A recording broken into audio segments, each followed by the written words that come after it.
Ladies and gentlemen, boys and girls, children of all ages, welcome back to the Wrestle Podcast, episode 474, Impact Wrestling. This thing behind me, and terrible graphics from my cameras, my hands keep disappearing. It's like something in the toilet. Yeah, you know me, I'm Aaron Nix. Now joining me, of course, over here. Stupid mirror camera. Other way, I think. It's one or the other. I don't want to be Jeremy. Yeah. Jeremy Miller does that on Slybox.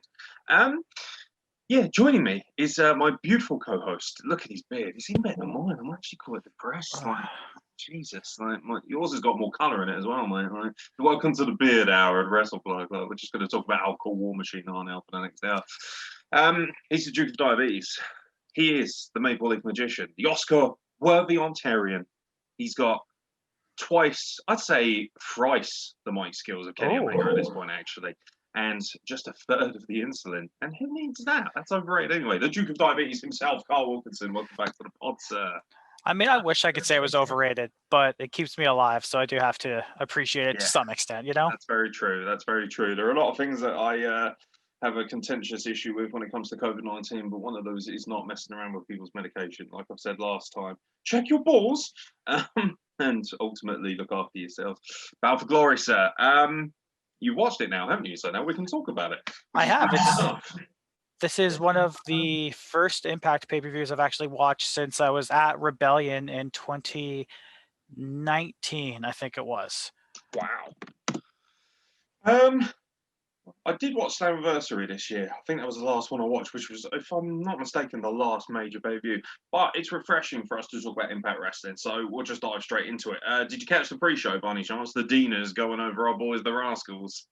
I don't think I did. I don't even watch WWE pre-show, so an Impact pre-show, I'd be like, I don't really care about that either. I love the Rascals, but I don't love them. I mean, I love them enough to watch a pre-show, but I just didn't. It was 3 minutes 42. Really fuck off then. Yeah, like, do better. When we're talking about the Rascals, like, I expect better than, 3 minutes 42. Sorry, for some ungodly reason, Daddy Longley's just tried to attack me. Mind. Yeah, opening the show, proper classic Impact Wrestling. It doesn't matter if you've watched it for, every month for the last 10 years, or if you're only just tuning back in, maybe, or you're a bit more of a casual fan like we are. The X Division opens the show. Rohit Raju, the unlikely X Division champion, defends against every single person he's stitched. Chris Bay, Jordan Grace, TJP, Trey Miguel, the Rascals, and Willie Matt. Should point out as well, Josh Matthews and the returning Don Callis on comms. I've got a lot of respect for Don Callis. Like every time we go, I go to a Destiny show.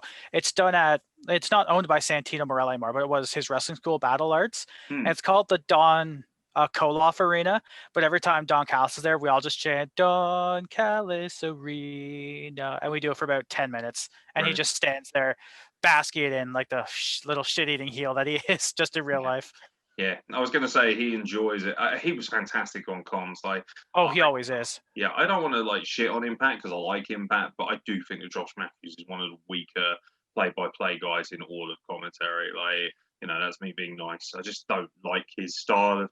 I remember somebody saying on a podcast that I listened to that Josh Matthews is essentially an announcer. He's a human being cosplaying as a wrestling announcer. So, and that's kind of like the worst thing you could probably say about him. I do like the back and forth between him and Madison Rayne, of course, who does it. I think she does the regular color commentary for Impact's regular weekly show, but on pay-per-view, obviously they bring in Callis, and then see Madison Rayne was brought in for the women's match, which is not a bad thing. I actually think Madison Rayne really fucking good at this job. Which is great, but she's still got a lot of credibility as a wrestler. But yeah, X Division Championship. Well, our predictions were both Jordan Grace and Rohit Raju comes out on top. The B-Tech, or should we say GMBQ version of Jinder Mahal retains his X Division Championship in what has to be, as always, the X Division, probably one of the best matches. I love this match. Yeah, the X Division's always been the reason to watch Impact. Even when it was still TNA, the X Division was where most of wrestling stars today got their start. AJ Styles, Samoa Joe. Let's not forget Samoa Joe was at least a 2 or 3 time X Division champion. go into that triple threat with him, Daniels, and Styles. I mean, one of the best triple threats ever came Yeah, from the X division. Unbreakable 2005, and then they had a repeat as well, didn't they? I think they've actually had quite a few. Very little known fact about that triple threat. They actually had that triple threat at 1PW in the United Kingdom at an independent show once, and it's really? one of the all-time great Brit Rest pay-per-view kind of slash shows. It's regarded as one of the all-time great Brit Rest matches, but it's totally forgotten. I don't even know if you can get your hands on it. I imagine someone at 1PW's old collective has got it on DVD, but yeah, no, amazing triple threat. Oh, absolutely. But like I was saying, even the Ultimate X match, it's always interesting. It might not be the best premise, like it's kind of weird sometimes, but it's still fun to watch. Yeah. But you can always count on anyone in the X division to have incredible matches. And it's not just based around the smaller guys anymore, which I think is really cool. Like it's not shunted like it originally was, kind of like a cruiserweight division. Because I mean, come on, Willie Mack is not a small man. He is a fantastic and lovable man, but he ain't no small dude. Like he can make like TJP and fucking Rohit Ranju just fucking they'll sell for him like mad, and they did. Still surprised Jordan Grace didn't win though, considering she got a visual pinfall victory over the champ and had it overturned last week. But maybe, I mean, seeing her wrestling men is also really cool. Like she's a big girl herself, beautiful woman, and just destroying the men. It's fun to watch.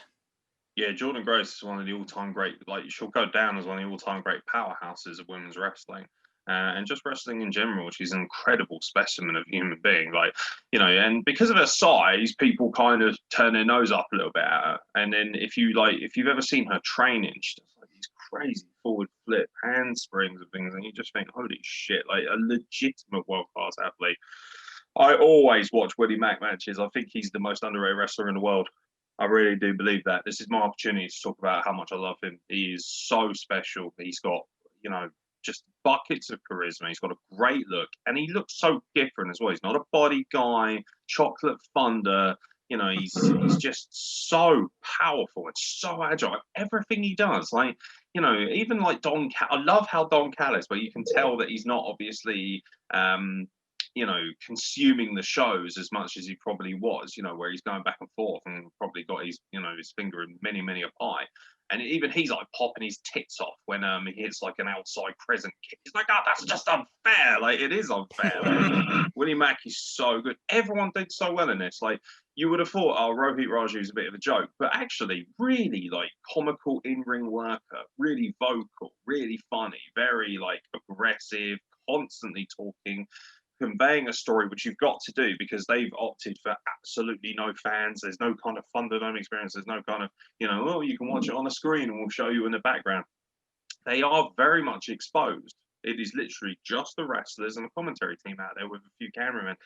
It's probably the safest way you can do it under COVID-19 restrictions, to be fair. So, and they don't get much credit for that. They should. But this is your classic X Division opener.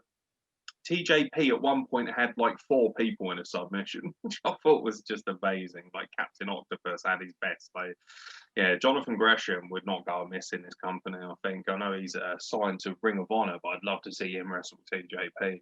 But yeah, I loved everyone's introduction in this match. I think Chris Bay as well, really underappreciated. That's a guy who toiled and worked so hard on the indies. Actually follows us at the Wrestle Club, which I appreciate. So, hi, Chris. Yeah, he's good friends with Smiley, actually. I think he's actually was on our podcast, which is pretty sick. But yeah, do you know what? The only thing I've hated about X Division matches isn't the fact that they're shit in any way. It's actually that they put so much talent out there in these big scramble matches that the rest of the card feels like it struggles to keep up with the pace of the X Division. This card was, mix and match. There wasn't anything that I thought was truly, truly awful. But at the same time, after you've seen 6 people of this quality do what they do, it's quite cool. But it was nice as well that they didn't just opt for the easy kind of title switch as well. They were, because it's Bound for Glory, you would excuse them for making new champions, which, to be fair, they did everywhere else. So they opted to keep the belt on Rohit Raju. So ironically enough, he kind of legitimizes himself by retaining against all of these different competitors. And there's Trey Miguel out there again as well. Obviously, I love the Rascals. For me, one of the most underappreciated tag teams going. And Oh yeah. you know what? This was probably my second favorite match of the night. Actually, the high pace affair, the quality of it was excellent. Really enjoyed it. Anything else to add, mate? Because I know there's a lot to cover in that match because you've got so many different moving parts. Yeah, I don't think we need to break it down move by move. That would just be insane. But I really liked Rohit Ranju and Desi Hit Squad. I liked that tag team. Like, they came to Destiny shows a lot. I'm not sure I don't remember the other guy's name, but it's nice to see Ranju as a champion actually, getting getting a shot to take the ball and run with it. And like you said, he just beat 5 incredible competitors, and there's at least 2 former X Division champions in there, and Willie Mack and Chris Bay. So yeah, I think that legitimizes the run on its own. It does, yeah. The Call Your Shot Gauntlet, which is basically their version. They call Royal Rumbles gauntlets, don't they? Which is probably one of my few critiques of said company. I don't know. It just irks me. I'm a bit of a traditionalist. The Call Your Shot Gauntlet. Now, the big stipulation for this, of course, now, other than the fact that if you win, you get to call a title shot of your choosing, is that obviously if Rhino or Heath Slater did not win, then if either of those didn't win, then Heath would not get his contract and Rhino would be fired, which, with all due respect, would have been far less impactful than the first one. That being said, Rhino won. I didn't think much of this match, to be honest. It had a few reasonably entertaining spots. There was a lot of good talent in it. I didn't really enjoy, do you know what? This company prides itself on intergender wrestling. It had a women's world champion, first to do so. So to kind of go on the flip side of things, to go against that and to pretty much, Taya Valkyrie looked okay at times. I think Havoc, obviously, just because of her sheer size, looked all right. But overall, the women weren't really allowed to contribute as much as I would have liked in this match. Tennille Dashwood comes out and she's like, "Oh no, I'm too fancy. Oh no, please don't." And it's like, I like her having that gimmick because she's beautiful and she can get away with it, but she's also a very credible wrestler, and I don't see why they need to get away from that. James Storm making his return was pretty awesome. According to him and a lot of sources, he was actually prepared to sign again with WWE until COVID-19 struck, so it's kind of nice that he's got something to do. I don't know how long term that is, or maybe if he's just made a casual appearance, but it's always nice to see him. But I've got to be honest, this was definitely one of the weaker matches. It was very botchy. There was a lot of stuff going on, and although it was reasonably fun, it did nothing for me. And as much as I like Rhino and I love Heath Slater, particularly, I think he looks the business. He looked like he injured himself as soon as he got in the ring as well, Heath Slater. I noticed this, favouring his leg quite a lot. He kind of came in, and I don't know if he was just too excited to pull someone, but I noticed he was really struggling to move after that, putting weight on his leg. Rhino winning does nothing for me. Like, what's he going to do? Challenge for the Impact World Championship? No thanks. No. I don't want to see Rhino as a world champ again. That would just be no thanks. But with Rhino winning, Heath does get the contract. Yeah, and this match was definitely the easiest to predict. You knew either Rhino or Heath was winning. They would have been running this forever if Heath wasn't going to sign. So he's in. They're probably going to challenge for the tag titles. I mean, does the concept of those two against the current champs that we'll talk about in a second intrigue me? Honestly, not really. Promo maybe, but I'm not interested in the match itself. No, it's going to happen, but I'm not that into it. And about the injury, I'm pretty sure you're right. I'm pretty sure I saw online that Heath did hurt himself at some point. That's why Rhino won instead of him. Oh, really? I think he was gonna he was gonna get the win either way, or the contract, sorry, either way. But I guess because he pulled something. Hopefully, it's not too much. I want to see Heath on TV. He's got kids. You can never forget that. So yeah, this match, it was there. It did what it needed to do, but it wasn't really anything special. Yeah, Sami Callihan's only real contribution to this match, other than taking the final loss, was when he shouted that I don't give a shit about your kids. But unfortunately for you, mate, Brock Lesnar beat you to it and did it in far better fashion. So yeah, and about 3 years ago. Yeah, I actually think Heath Slater in this company could be a world champion. which is why I actually wanted him to win, because I looked at them all and I thought, well, if you're not going to have, because he's got to, it's either going to be him or Rhino. It does nothing for Rhino to win, but I understand an audible. But like I say, it was very evident, like you could tell, as somebody who's picked up a lot of injuries herself, training and things like that, and working in not just in wrestling, just in general, like you could tell immediately he was really struggling on his leg. Whenever they were giving him an Irish whip or anything like that, he was really favouring it quite badly. So, there was definitely a bit of an order. Luckily, he's a consummate professional in years working, on the biggest stage, really, and working, WrestleManias and things like that would have no doubt lent itself to that. But yeah, the one thing I will say actually is I haven't seen much of. I thought Reno Scum looked very impressive. I quite like the look of those two. Particularly the really big guy with the crazy beard and hair. I don't know what's going on with his hair and shit, but I actually quite like them. They look very smooth, they look very powerful, and they had a big presence as well. So it'd be nice to see them pushed a little bit more in the tag team division going forward. Because do you know what? Like their tag team division coming into Slammiversary was very iffy, wasn't it? And now all of a sudden looks quite strong. You had the 4 teams that obviously participated for the tag titles. You got Reno Scum, you got the Rascals, you got the Dinas. And although they may not have the gravitas of AEW's tag team division, it's booked a damn sight better and it's far more competitive and far more exciting than, frankly, any other tag team division at the moment. So, you know what? Quite impressed, actually. I'm really enjoying Impact as a whole when it comes to their tag team division. It feels like every division matters and each of them gets an equal filling and a fair amount of respect, and I appreciate that. Cinematic time. Moose versus EC3. Yes. Now I've watched this. I devoured this. What did you think about this? Because the premise wasn't, because the belt is kind of defunct, so they don't say it's for the belt, but the whole thing was around the old, Impact / TNA World Championship belt, which is quite a nice belt in its own right as well. Always got time for a white leather strap. And yeah, like the whole story was EC3 almost trying to drag this evil out of Moose, make him feel like more of a credible star. So even though he came across as a heel for a large proportion of this rivalry, because Moose was a heel before, and now it's almost kind of like a double turn in a premise of sorts. But it'll be interesting to see what the fallout is. But one thing I love about Impact, they don't get enough credit for this. They shoot their cinematic stuff so beautifully. It looks so good. It looks like they've got a genuine, high-level production team behind them. And everyone's losing their shit over WWE's cinematic matches they've done, particularly Undertaker and AJ Styles. But let's not forget, it's Impact that brought that to the party with the Hardy Boys and the Broken stuff. They're the ones who did it first. They're the ones who introduced the concept of cinematics almost entirely to wrestling and kind of finessed it and finalized it the way they did. And this is just another one of those matches. This was, I love this, actually. I thought it was really good, very physical. It was great to see Moose with some psychological chops, as in like the way he was talking, the way he was presenting himself. And EC3 is in wild condition. He looks he's always been a beast, but like just seeing him do all those workout videos like before he quote unquote debuted at the end of Slammiversary, I think it was.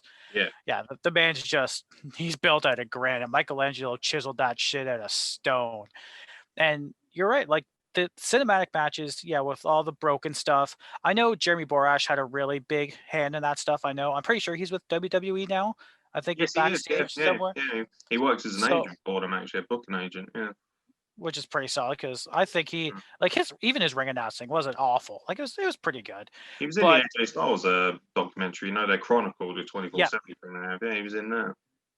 So I'm assuming, he might have been like the lead producer on it, but that doesn't mean everyone who did it left. So having, that even that small group of guys and girls that have the knowledge to put something like this together, it was really, really cool. The whole EC3 thing of control your narrative, free EC3, like just trying to rid himself of his past, which to me is weird because his past in TNA is where he had the most success out of his career thus far. Referring to his small run in WWE and how they didn't allow him to control his own creative and narratives. Because I'll tell you what, probably when it comes down to it, one of the biggest balls dropped in the history of WWE's creative, particularly in the NXT brand.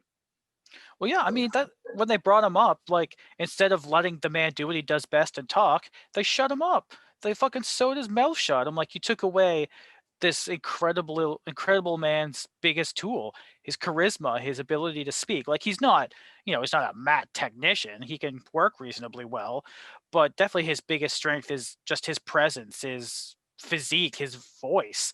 And they took that away. So he's like, nah, fuck this shit. I'm out.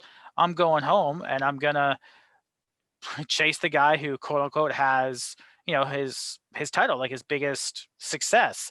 And now with this weird turn thing, it's really hard to describe honestly, but I'd be excited to see Moose actually go for the Impact Heavyweight Championship now. I think the matches he could have with the current champion will be, or could be, sorry, very, very hard hitting. I think he could just dominate him, beat the shit out of him, and they'd both look like stars. Yeah, Moose is, I mean, probably from an athletic standpoint, the biggest man they have. He's a monster, a giant. I think Madman Fulton might be slightly taller than him. I don't know. But even Doc Gallows might be the same height. Or like, that's true. Actually, I just thought the Good Brothers as I said that, so a bit of an asinine statement. But the it's not heaving with huge guys. So the fact that you've got someone as big as Moose and somebody who is as credible as him as an athlete is very cool to see. I think EC3 writes his own path. You don't have to be into a face or heel dynamic with him. That's the great thing about him. He's just so freaking entertaining. And when Eli Drake moved on and went to NWA, it left a massive hole when it came to a top level mic worker, a presenter of sorts, their version of The Rock. And EC3 coming back into the fold fills that gap nicely. The cinematic was great. I think, particularly right now with the situation in the world, cinematics I think should be lent on more, much more. And I actually think, after watching this, I remember saying to myself, because, I'm a bit mental and I talk to myself while I'm watching wrestling, because it's the best conversation I'll have. Right here. I'm sorry, bud. Yeah, but you're not here all the time. You can't save me.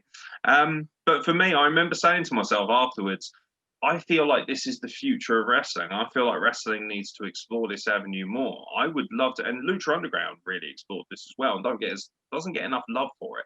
I would actually like to see a show where it's almost as much cinematic as it is in ring. I'd like to see as much fighting, as much wrestling, as much interaction in well thought out cinematic movie-like matches / presentations as I do in the ring. Because I think, wrestling needs to evolve. Do I like some old school stuff? Yeah, there's no reason why you can't implement that though in this though. It's physical, gritty, little bit dark in places. And for me, the quality was there. The quality of the entertainment was there. And you know what? I think as much as I love in-ring athletic wrestling, and Impact do some of the best, I also believe that it's getting a little bit like there's so much there now, with AEW, with WWE, with Impact, Ring of Honor, the plethora of indies that are available. It would be nice actually to have somewhere where you can watch something that's a little bit different, a little bit more cinematic. So I'd like to see more of that. I'd love to see the idea of a full show where pretty much the predominant nature of the wrestling is all cinematic. I'd love to see how that goes because I think there's potential there, and now is a really good time to explore that fact as well. But yeah, great match. Wow, we're spoiled for cinematics this year, and that was up there as far as I was concerned. Did you watch the next match? It depends on what it was. I don't remember. Ken Shamrock versus Eddie Edwards. Oh. No, I don't think I did, because the only thing I really remember about that is everyone was just freaking out that The Rock was on Impact just to kind of induct Shamrock into the Impact Hall of Fame. I don't know if that was on Bound for Glory specifically, but that is like a thing that happened. I don't know if he actually inducted him or he just retweeted it, or maybe he dropped a video in. I haven't seen it personally, so I can't comment on it. One thing I do know is during the match, Josh Matthews was very keen to point out about that. The Rock retweeted Impact Wrestling. Like, that's where we've got now. Like, a retweet from The Rock is, worth more in weight than any possible quality of match. I didn't like this match, not because both guys aren't like. I love Ken Shamrock. I think he's a legend. I think he belongs in the Hall of Fame. I think he belongs in WWE's Hall of Fame. Actually, he's grossly underappreciated. Something that was very special about Ken Shamrock was he was really the first MMA guy to cross over. It was just his legitimacy. At least in a professional standpoint. I know a lot of people say, you know, if you go back to the old days with Hackenschmidt and Lou Thez and things like that, those guys were MMA practitioners of sorts because they did a lot of shoot fighting, catch wrestling and stuff like that. But, you know, Ken Shamrock was the first truly professional MMA fighter to make that crossover. And he opened the door not only for great guys like Brock Lesnar, he also opened the door for legitimate athletes as well in a lot of ways. Like, you know, we had footballers before that, but that was about it. You know, he opened the door for guys like Kurt Angle, for instance. He felt like kind of like the early Kurt Angle, like a kind of, you know, an aggressive MMA tactician. So, you know, he's wildly underappreciated, but I don't think I'm gonna remember with great fondness him tapping out Eddie Edwards after Sami Callihan got involved. And yeah, I mean, at this point, it's nice that he got to wrestle. I actually think it would have been better suited to just stick both of these guys in the Call Your Shot Royal Rumble and make the pay-per-view slightly shorter because I don't care personally. You know, I also feel like Eddie Edwards. I really like Eddie Edwards, great worker, but I don't like this manifestation into the new Tommy Dreamer of sorts. He's gone from being part of the Wolves, who were fucking fantastic. Him and Davey Richards were so fucking good as tag team champions, tag team wrestlers. You know, he had the kind of breakout moment. I think beating Bobby Lashley, I think he beat actually for his first ever TNA Championship, Impact Wrestling Championship. And ever since, he's kind of gone into this more degrading, evil role, thanks to the Sami Callihan incident, which, to be fair, at the start was fantastic. But I still want to see Eddie Edwards the wrestler, and more I'm getting Eddie Edwards the fighter, the street fighter, the guy who wields the cane. And I don't think it's needed. And I don't think it's the most entertaining gimmick in the world. And I think that the strengths that Eddie Edwards has aren't being shown off. They're not being displayed. And I know, obviously, his, I think it's his wife, isn't it, Alicia? She's, you know, she was in the Royal Rumble. Beautiful woman, really great technician. I actually quite like Alicia. I think she's really underappreciated. But, you know, they had the kind of gimmick with that. There was the hospital stuff going on, and it was all getting a bit dark and a bit, you know, and some of it hit, some of it didn't. And same with Killer Cross as well. When he was in the company, I think he waterboarded Eddie Edwards. Oh, Jesus. Which is probably what Vince saw. He's like, I've got to get me some of that. He probably just wet himself when he saw that. But yeah, like, do you know what? Eddie Edwards hasn't struck with me for a while. And I know he was the champion before Eric Young won it. And I think he won it at Slammiversary, didn't he, Eddie? And it was just like... yeah, the 5-way. Yeah, and yeah, that's fine. But it felt very transitional as well, actually, which was a bit disappointing. Yeah. So, you know, I thought this was... I definitely think out of all the matches, this was the weakest. It's not a slight on the guys. It's just I've got no interest in seeing it, personally. Yeah, I mean, yeah, Ken Shamrock is a trendsetter. He's a legend. But, like... he can't move the way he used to. I mean, that's just what age does. It catches up with you. You slow down. It's like he's still got the intensity. He's still got the build for the most part. Like you can look, he still has the crazy eyes. Like he can put on those terrifying eyes like he did in like 98 when he, you know, tapped out the Rock and then they reversed the decision because he wouldn't let go. Like you can still see that in his eyes. It's just, you know, it's 2020 now and he's not as good as he used to be. So it's still cool. I like Eddie Edwards too, but this match was just kind of... It's another one that was just kind of there. Sure, the Battle Royale or Royal Rumble, whatever the fuck it's called, it had more gravitas to it. It had more stakes, but both those matches were just kind of... I feel like they were almost just filler. This one specifically, like it just didn't click for me. It wasn't that fun. No, it wasn't. Something that should have been fun, and probably was, to be fair, was the Impact Wrestling Tag Team Championship match. The classics, the Motor City Machine Guns, defended in a fatal four-way match. Not elimination, one pinfall to a finish against the former champions, the North, Madman Fulton and Ace Austin, and of course the Good Brothers, Gallows and Anderson, who were hailing from Tokyo, Japan now, which I think is really cool.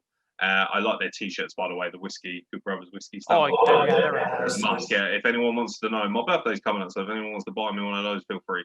Just saying. But yeah, and also the hat as well. Everything's just sick. They're Good Brothers. They know their merch. Now, obviously, Alex Shelley must have had some injury concerns, judging from what I've seen on social media, something to do with the C6 nerve conditions. There were a load of red flags, numbness in his fingers, which is why they opted. Which is actually what makes it even more hysterical that they eliminated him in the way they did. They not just beating him down outside or something and like just made it look like he couldn't participate. They gave him a pile driver on the ramp before the match even started. And obviously Chris Sabin win it alone. This was a fantastic match, but I think definitely not having Shelley in there hampered it slightly. And it took away a lot of the mystique and the magic of what the Motor City Machine Guns are. And I'm not feeling Madman Fulton or Mad Max Fulton, whatever his name is, and Ace Austin as a tag team. I just think, whatever. It's the X Division guy and he's heavy. And it almost felt like, well, we haven't really got much else for you guys to do. You've been going at it with a Good Brother, so, get in there. We'll just kind of force you in there. Ace Austin is magnificent. I think Fulton's got a lot of credibility as a big guy. But, I suppose Gallows coming in kind of hampers that a little bit because all of a sudden he's not as monstrous as he should be and, as effective as he should be. So you'd think that they build more towards just Gallows versus Fulton maybe. But still a great match. I think the North were fantastic in this match. And, them recapturing the belts, I think is the right decision.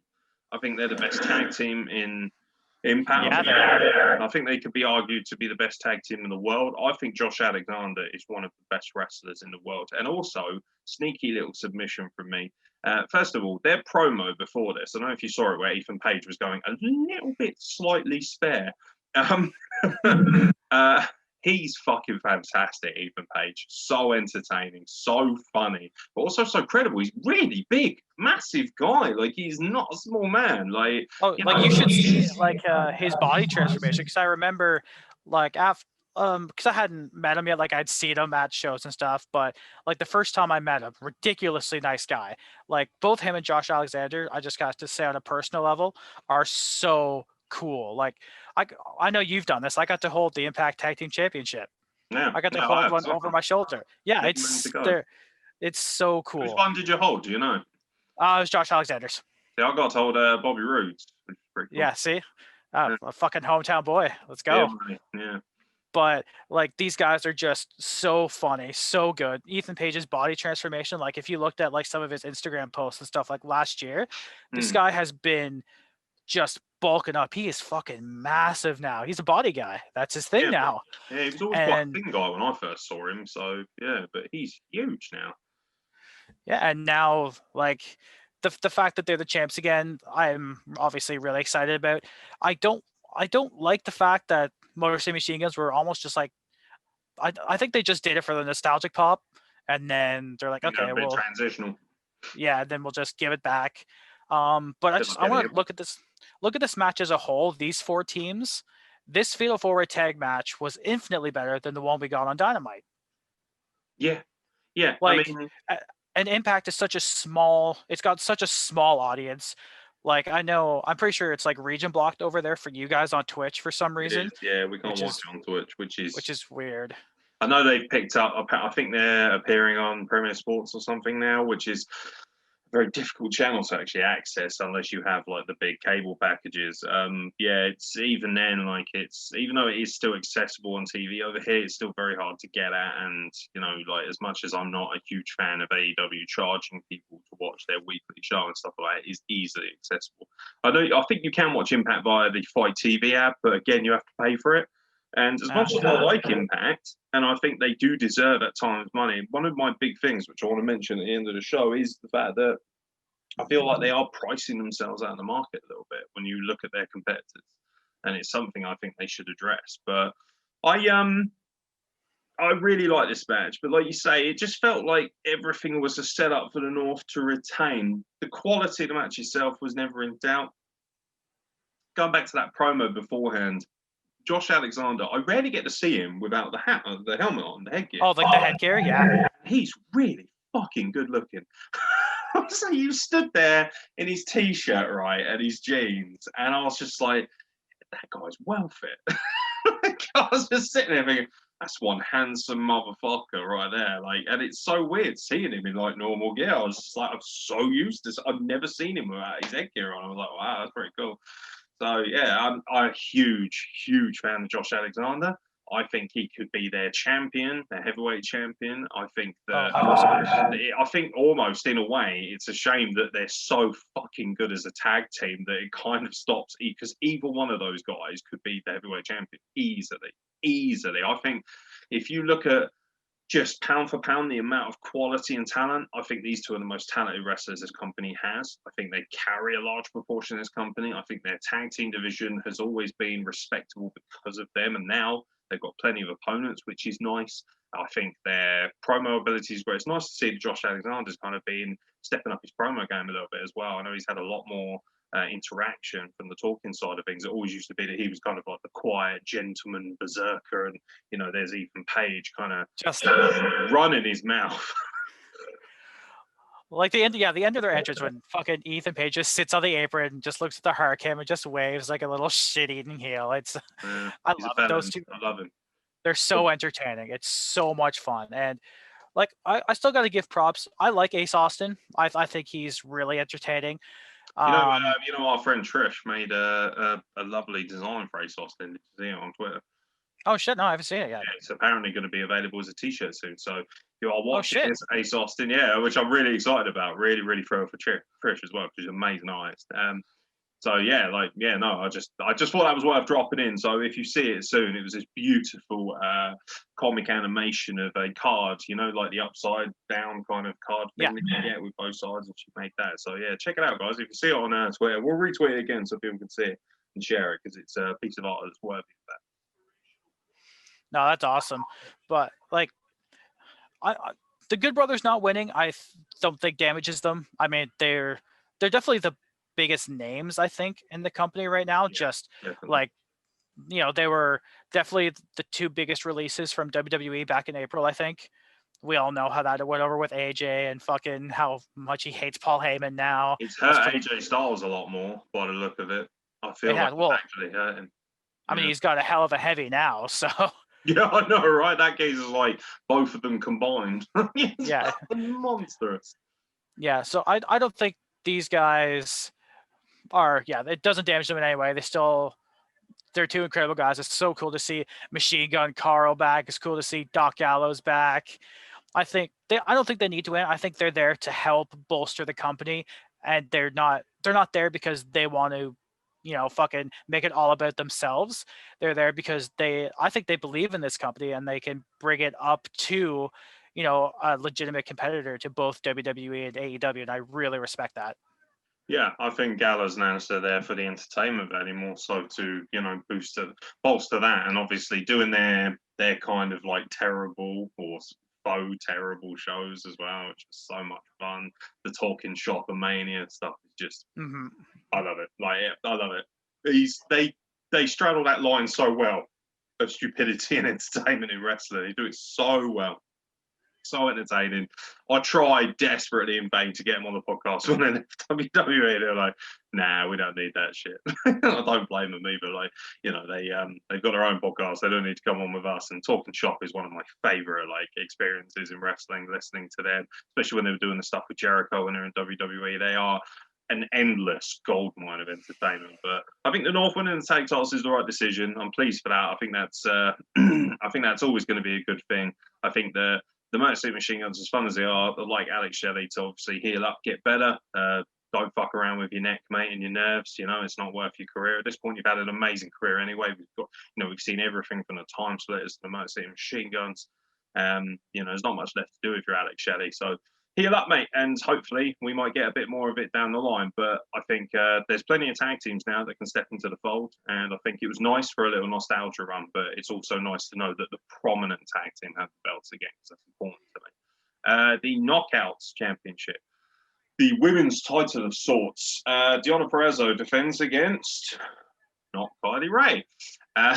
which is a bit disappointing. We were all built Heartbreaker. Absolute heartbreaker. It is a bit of a heartbreaker. Now, I assumed it was injury related. I pulled up this article from What Culture, so credit to them. It says that several wrestlers who drove to the pay-per-view with Kylie on Friday confirmed to Fightful that she was in Nashville for the show. Ray was asking about call times for Saturday as well, but failed to appear when required. Per the report, concern for Ray grew with that throughout Saturday, with Impact making the Young decision that afternoon. Wrestlers who attempted to contact people close to Ray were informed she is alive and well, with no further information going public. So that's very concerning. very disturbing, to be honest. I don't want to shoot and talk about whatever. Maybe she's got mental health issues. I don't know. All I can say is I hope that she's healthy and happy. And people have said she's alive and well. That's good enough for me, I guess. Maybe there's a private matter that we're not aware of. But unfortunately, for whatever reason, Kylie Ray wasn't able to perform, which is why they opted for Sue Young to step into the fold. So I guess we'll cover that. And hope that Kylie Ray obviously gets well, because she's one of the loveliest and most awesome human beings. I know she's recently got engaged as well, so it seems like life was definitely on the up for her. So I hope that's still the case. Sue Young steps into the fold. Not Susie. It's like full Sue Young, like full like undead. Is this the first time she's been undead for a while then? Because the commentators made this quite a big deal about it. So yeah, because she was just going around as Susie, like her and Kylie were just like the best friends. I think Susie that's why she was chosen, wasn't it? I don't remember if Susie was in Wrestle House at all. I should, because those segments were incredible. But yeah, I think she was chosen because Kylie couldn't make it, and now she's just back as one of the best female characters I've ever seen. Like both her and Rosemary live those gimmicks. It's incredible. Yeah, I mean, Ali died, remember? And then I don't know, her ghost showed up at AEW. I don't know, like ghosts obviously go into the undead realm to rescue to save her. Yeah. It's stupid, but I don't mind, because they've set that out from the get-go. This is something else entirely over here. This isn't fucking, it's serious to the kayfabe, but overall, and people shitting on it and saying, yeah, well, when WWE and AEW do it, and you shit on it, it's like, it's very different, because they don't present it as the same format. For me, this match was actually really good. Deonna Purrazzo is a fantastic worker. We both, I think, have predicted Deonna. Well, I think I actually still pick Kylie Ray. It doesn't matter anyway. Predictions are out the window because Kylie's not involved. But I know you thought Deonna Purrazzo might retain. It is a bit of a surprise for Sue Young to pick up the belt. I do like the idea of Deonna Purrazzo, though, having to go back into the undead realm of sorts to regain the belt at some point. I think that's exciting. And also credit to Deonna, because her character has been one of complete indignancy towards all women. The idea is, I'm above all of you because I'm simply better than you, and I shouldn't have to prove that against all these scrubs. Sue Young comes out, the fear and the selling of the fear was fantastic. Kimberly in her corner, it is what it is. Not really that bothered about it. I like Kimberly. She's really lovely, awesome human being, good wrestler as well, but not fit for me. I actually prefer Kimberly as a face, to be honest. This is one thing I have to say as well. Impact is so good at actually giving us women who can play face. It's the only place where there are really good face women. Like, I know people say, like, oh, what about Sasha Banks? But, someone like Sasha Banks for me isn't a face as much as she's just a badass, Someone who genuinely is likable and lovable. They've got loads of women who can do that and do it well, and I really respect that, because that's a hard thing to do. So we've seen in men's wrestling in particular, there aren't many decent faces at all. There isn't really a Sting in the modern era. There isn't that kind of plucky baby face that everyone loves and doesn't just boo ironically because they like heels, and Impact's able to do that. I thought this match was good. Hard hitting, impactful. It had a good length to it as well. They didn't just opt out or, cheapen themselves. They still gave us the high quality title match you would expect. Sue Young's actually a really good worker. Despite the fact her gimmick is kind of one of a slow, ambling zombie, she still works quite well, very physical. That glove is disgusting, which I like. Don Callis selling it. Madison Rayne was on comms for this, who did a great job as well, and also her indignancy towards Josh Matthews, despite the fact I think they're married in real life. Yeah, they are. Which probably makes it much easier, because who doesn't hate their partner from time to time? That's just part of being in love. So, I enjoyed it. I really liked the fact that she was like, "Hey, Dom, what's going on?" Josh is like, "Hey, I'm here too." Shut up, Josh. It's just really funny. I actually really liked the three of them. I thought the dynamic was a little bit better than. I think Callis is amazing, an amazing kind of commentator. And I'll tell you what I love about Callis is, if at any point it seems like the greatest commentators of all time, particularly color commentators, and we saw this with Paul Heyman in 2001 for WWF during the Attitude, during the Alliance angle. If there's ever a struggle in ring, the commentator should have the ability to be able to sell why it's a struggle or cover up issues. And Callis is amazing at that. There was a point where Luke Gallows pretty much missed his super kick on Fulton or Ace Austin or somebody, went for this kick, and Josh Matthews kind of went, "Oh, that was just a glancing blow." And Callis was like, "Yeah, but when you're his size, you only need a glancing blow to put a man down." Stuff like that makes such a difference. He's such a professional. He really is the new professor of wrestling. He's fantastic. He is an absolute asset to anybody. And frankly, the fact that he's not on every single comms from here to fucking Taiwan is crazy. Like, I would, if I had a wrestling company, even if it was just a small fledgling one, if I had the money, he'd be my color commentator. Period. It's just the small things, man. It's he's got so many years of experience. I'm pretty sure he's on he's part of the creative team for Impact. Like, he's got a really big administrative role. Both him and Scott D'Amore, like, they are pretty much. I think they're like kind of top tier, other than Anthem, of course, the parent company. But I think these two are like kind of the go-to between Anthem and Scott D'Amore, talent. basically being your surrogate dad, right? As he is like the leader of Team Canada. Yeah, I mean, he was the one that walked out at a Destiny show after Josh Alexander's match there, fucking gave him the contract right then and there. Sick. I might still have the video for it. If I do, I'll send it to you and we can maybe show it. But like, it's just beautiful. Like, oh yeah, like fucking, you could see the emotion in Josh's face, just finally, because I don't think he ever wants to go to WWE the way he sounded before. I don't want to put those words in his mouth. That's just how it seems to me. But getting back to the match on hand, Su Yung winning is definitely not what I expected, because I didn't expect her in the match at all. But it's still, I think it's still a good call. She's such a fascinating woman, such an interesting character. She can make that championship. I mean, the Knockouts title has, I think, always been in good hands, especially recently. Like Taya Valkyrie had an incredible run, and then she was finally dethroned by Jordan Grace, who had another incredible run. And then when Deonna came in and just like tapped her out in their first match, I thought that was really, really cool. So we've got a lot of prestige and power behind this title right now. And I think Su Yung is the perfect one to shamble along with it, because that's what zombies do. Yeah. Clomping. I don't know. I suppose clomping is restricted for heavier individuals. Definitely ambling along in some way. Definitely. Yeah.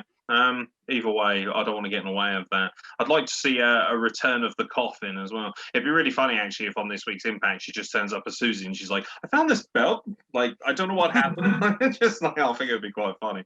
But it's good, and she's credible enough to be a champion in her own right, which is nice.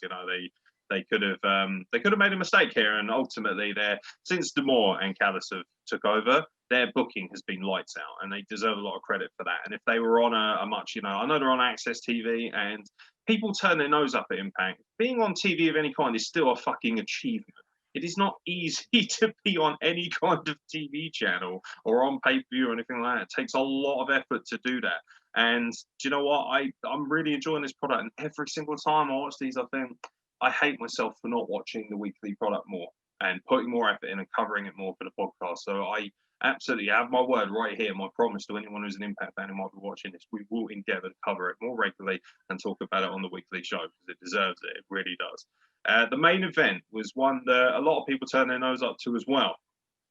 Eric Young, the world-class maniac. Ethan Page being, of course, the world-class egomaniac. See what I did there? I'm going to design a t-shirt and send it to him. I demand royalties. Ethan Page, not Ethan Page, defending his world championship, although it should be the case at some point. Eric Young defending against Rich Swann. The story for this, I think, if you've been paying attention enough, is main event worthy.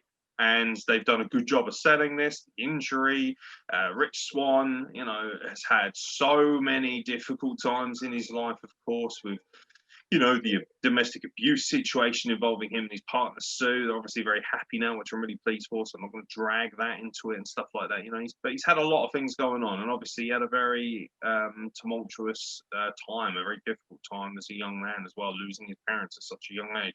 Not easy at all.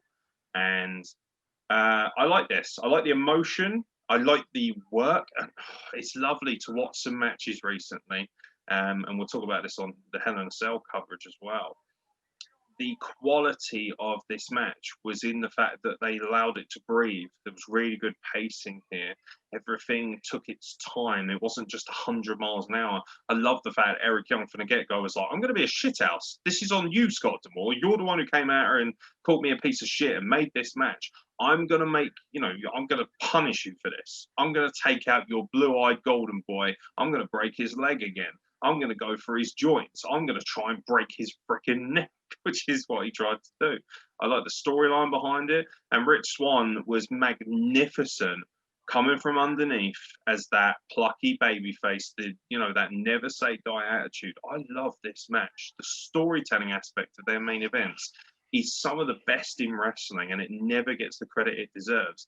Every single one of their main events tells a great story, and it doesn't always have to have world-class, high-end talents. It doesn't have to have Kurt Angle out there, to be incredible, to be believable. I think Eric Young, particularly in this match, proved why he deserved a lot more in WWE and never got the opportunity. I think Rich Swann proved that he deserved a lot more as well, as opposed to just being flippy black guy on 205 Live. Like, he can do all that shit really well, but he deserves more than that. And one thing that's great about Impact is they're willing to say, do you know what? Right, WWE fans piss me off. What's the first thing they always say? Oh, Cesaro deserves better. Nakamura deserves better. I want to see my favorite indie talents do so well. I want them to be a main event. As soon as they get that on Impact, who's watching Eric Young versus Rich Swann? Well, you should be, because you're the people who want that. You're the ones who want other people to step into the fold and have the opportunity to be stars. Impact does that. People don't want to pay enough attention. That's a fucking shame, because this was phenomenal. It was great. It was, for me, probably the best match of the night. I really think it was. And the main event should be the best match of the night. It was something that was very much tailored towards me, so it's not for everybody, but the storytelling, the hard-hitting nature of it, the violent nature of it, and the ultimate result with Rich Swann going over, I actually shed a tear seeing all those talents come in. And one of the most beautiful moments is actually where he's just looking at the belt and there's no one else there, and he just hugs the ref out of emotional, sort of need. I thought that was so cool. This is a man who's gone through everything to get to where he belongs, kayfabe and in real life. And to present that, and for Eric Young to do such a masterful job in, playing the dastardly evil fool. This was perfect good versus evil fair. Perfect hero versus villain stuff. This is Joker versus Batman for a lot of people.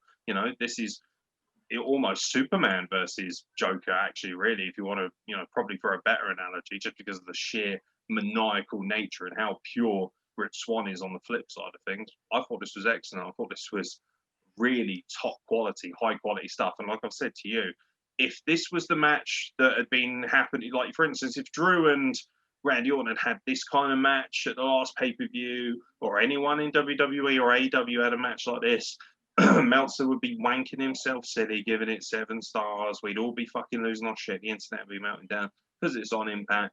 A lot of people turn their nose up to it. Not here. I thought it was amazing. I would have given it damn near 5 stars. I thought it was an absolute masterpiece of storytelling.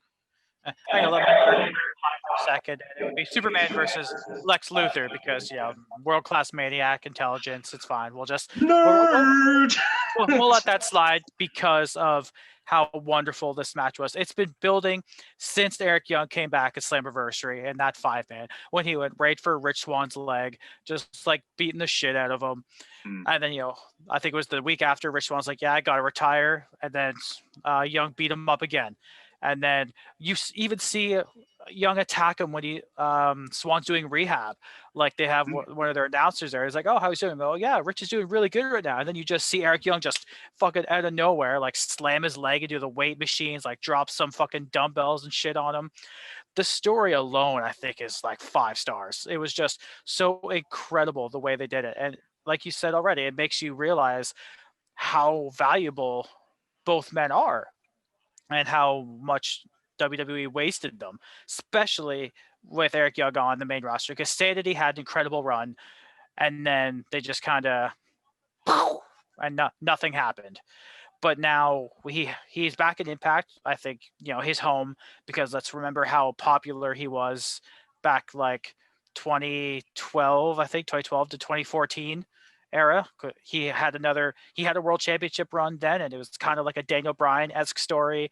And people were like, "Oh my God, Impact's just copying the story." I'm like, no, he's just a plucky underdog. Those are allowed to exist everywhere. They were pre-recorded like months in advance at that point. Yeah, as well. like just fuck off. But now, like the very end, when the talent came out and just like put them up on their shoulders, like that is very reminiscent of Sting at Starrcade in '97. Yeah, like just this hero coming in. WrestleMania 10. Yeah, it's like it's not only exactly it's not just the fact that you won the belt. It's the fact that your peers came out to celebrate with you because they know how much you deserve it. I don't know a lot about Rich Swann's like personal life and story and stuff. It seems you have, and you've said enough for me to know that this means the world to him. Like he's a world champion now. Like you can never take that away from him. He has worked his ass off, come through all sort of adversity in his life, and now he can say he is a world heavyweight champion. Like that, there's so many wrestling companies out there, but not that many people can say that I am a world champion. Yeah, I know. I'm pretty sure like Meltzer, someone said, "Oh, we don't recognize the Impact World Title as a world title." I think that was earlier this year. He's your dick dinosaur on it here, mate, and do your fucking job instead of whinging all the time. Like it's a world championship. People need to get over themselves. Yeah, he's an archaic dinosaur and needs to fuck off. I understand what he's done, but we'll talk about that another time, maybe. Fuck you, Dave. But the point is, he was just like the raw emotion he must have been dealing with, just himself, his peers. Like this man is a hero, and he's going to be carrying this company probably into the new year. We don't know what COVID's going to bring for the coming months. I assume nothing more, probably worse, because I'm a pessimist. But the company is on his back now. And I think he can shoulder the weight, and I think he's going to shine. And I'm really excited to start watching Impact Weekly. Like I can watch it every week. I just, shit always comes up or I forget or whatever. But I'm going to make the same promise. I'm going to do my damnedest to watch Impact every week. And yeah, if you guys want us to cover it, just let us know, because I would love to talk about this product. I've been singing its praises for most of the year. So let's get on that. And I want people to enjoy this as much as we do and just drop the stigma of, TNA in 2011, Bischoff Hogan. It's not that anymore. It is night and day difference. It's totally different. It's so much better, and just need to give it a chance. Yeah, long gone are the days of Russo and his creative turmoil. And before we wrap it up, don't forget, if you've got any thoughts yourself and you want to chip in or get a shout, leave them in the comments below if you're watching this on YouTube. And obviously, contact us via social media at WrestlePlug if you want to have your say. Jay Miller had his say, but it must have taken him a long time to write out more than one paragraph. That's astonishing. BFG thoughts. By the way, when I say paragraph, they're basically sentences. I figured out that Rhino or Heath. Classic Miller language. For anyone who's been with a podcast a long time, Miller has the hold of a grammatical elephant. I figured out that Rhino or Heath was winning the Call Your Shot. Well done. What do you want? That's a good thought, bro. I'm really. What's your opinion on your own thoughts? What's going on here? Well, we love you, buddy. I know. Thanks for derailing the podcast already. I'm not happy that Rogie retained. I was hoping we were going to get Jordan or Trey, but instead we get a cheap heel win. Not cool. Your opinion. You're wrong, but it's your opinion. I mean, sure, seeing a Rascal with a title would be great, but I still think Ranjit's doing great work. Yeah, like, and also with the championship being moved all over the place, that's fine. I get that Kylie was supposed to win over Deonna, but to have a returning Su Yung win, it was fantastic. I could see them going full Fiend treatment with her and Susie. I think they already have, haven't they? I think that's part of the point. I mean, was Kylie going to win? He sounded so sure that Kylie Ray was going to win. I'm like, I would like that, but I mean, I don't think it was certain. I mean, for me, I probably think she might have, judging from, because if she wasn't, then it doesn't really make sense for Su Yung to pick up the win. I'm so damn glad that the North have retained the tag titles. They haven't retained, they've won them. Fuck's sake. It's regain. You somehow missed the G and hit the T. I mean, they're right next to each other on the keyboard, but come on, bro. Well, you would miss the G if you ain't a G. That's just the way it is. Word. I was worried that they were going to have the Good Brothers win. Great choice. Why would that be a bad worried? thing? I think the only team in that entire match winning would be questionable, would be Fulton and Austin. Like I said, I like them, but I mean, that's the only team I would have been like, I don't know. Meh. What was the point of the Moose and EC3 match? They tried to go cinematic with the match, but it just, to me, had no point. You want to shred him or shall I? I mean, did he watch this match with his eyes closed? Because there were lots of visual cues and things you needed to see to understand what this match was for. And also, I'm pretty sure the point of it was, as EC3 made very clear during the match, control your own narrative. Now, is this what you want? He literally asked Moose to be something. Moose says, is this what you want? And he says yes, and then he murders him for it. Like, I don't see what there is. I thought it was very straightforward. And I think what made it so good was the fact that it had that point and it was nice and simplistic. But not everybody's got the mental strength to get over it. That's okay. I was legitimately shocked that Rich Swann pulled off the win against Eric Young. Great match. And now we're going to get Swann versus Rhino? Question mark. No, that's not going to happen. God, no. Please, no. I don't that would be like, don't get me wrong, I don't dislike Rhino. I really like him and I think he's had an amazing career, but I don't want to think does no one remember the fact that the Call Your Shot was for any title? Rhino's entire story for the last 2 months, or maybe even 3, has been getting his brother a job, getting Heath a job. Yeah. He brought him in. There's no way they're not going for the tag team titles. Like, there's just no way. They're going to lose because my boys the North are going to keep it. But, I mean, there's no way Rhino is going for the World Championship. He's been a former TNA champion. I think he was also an NWA World Heavyweight Champion when they still had rights for the NWA belts. But it's 2020 now. Please don't. Please don't. Yeah, that wraps up Bound for Glory. Thank you, Impact. Really enjoyable. Great watch. I only have 2 little nitpicks I'd like to close the show with. I won't close the show with them, but I'll sort of just throw them in there, so to speak, because I don't want to be negative.